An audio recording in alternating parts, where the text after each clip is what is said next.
Ang Batang si Liwanag at ang Mahiwagang Puno. Noong unang panahon, sa isang maliit na baryo, may isang batang nagngangalang Liwanag. Siya ay masiyahin at mapagmahal sa kalikasan.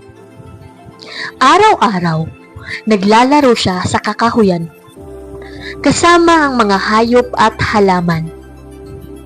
Isang araw, habang naglalakad siya, si Liwanag sa kakahuyan, napansin niya ang isang kakaibang puno na hindi niya pa nakakita dati.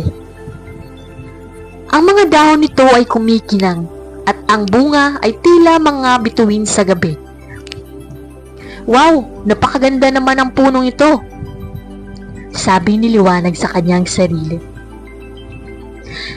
Lumapit siya at tinawakan ang puno. Sa kanyang pagkagulat, biglang nagsalita ang puno. "Salamat sa inyong papuri, Batang Liwanag," sabi ng puno.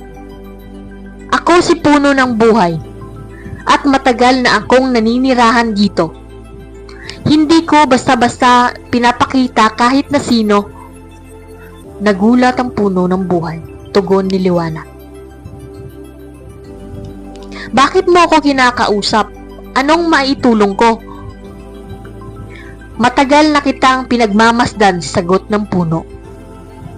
"Alam kong may kabutihan kang puso, ngunit may malaking panganib na paparating sa inyong baryo. Ang mga tao rito ay hindi kasing ingat ng kalikasan. Kung hindi sila magbabago, mawawala ang mga halaman at hayop, at pati ang inyong mga anihan ay maaapektuhan." Nag-alala si Liwanag. "Ano ang magagawa ko, Puno ng Buhay?" "Makinig ka, Liwanag," sabi ng puno. "Bigyan kita ng kapangyarihan. Tuwing kailangan mo ang tulong ng mga halaman at hayop, tawagin mo sila at darating sila upang tulungan ka. Ngunit gamitin mo ito ng may kabutihang at karunungan." Tumango si Liwanag. "Pangako, gagamitin ko ang kapangyarihan ito para sa kabutihan at upang tulungan ang kalikasan." Simula noon, tuwing may problema ang mga tao sa baryo, si Liwanag ang kanilang tinatakbuhan.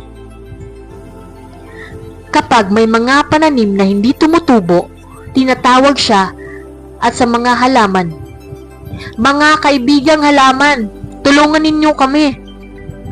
At bigla, tumutubo ang mga halaman at mga mangga.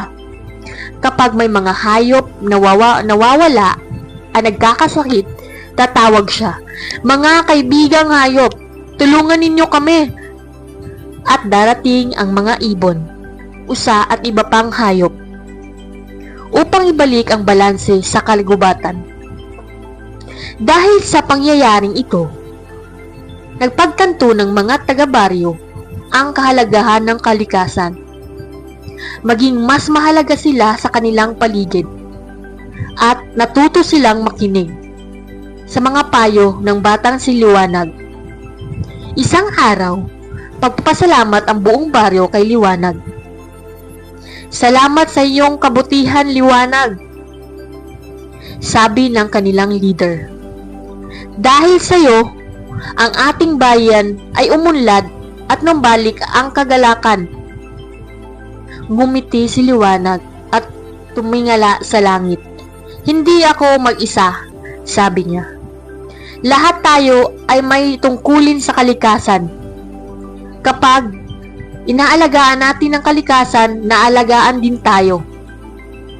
At mula noon, si Liwanag ay naging simbolo ng pagkakaisa at pag-asa sa pamagitan ng mga tao at kalikasan. At ang kanyang kwento ay naipasa sa bawat henerasyon upang patuloy na pahalagahan ang lahat ng kalikasan, ng pagmamahal at pag-aruga sa kalikasan.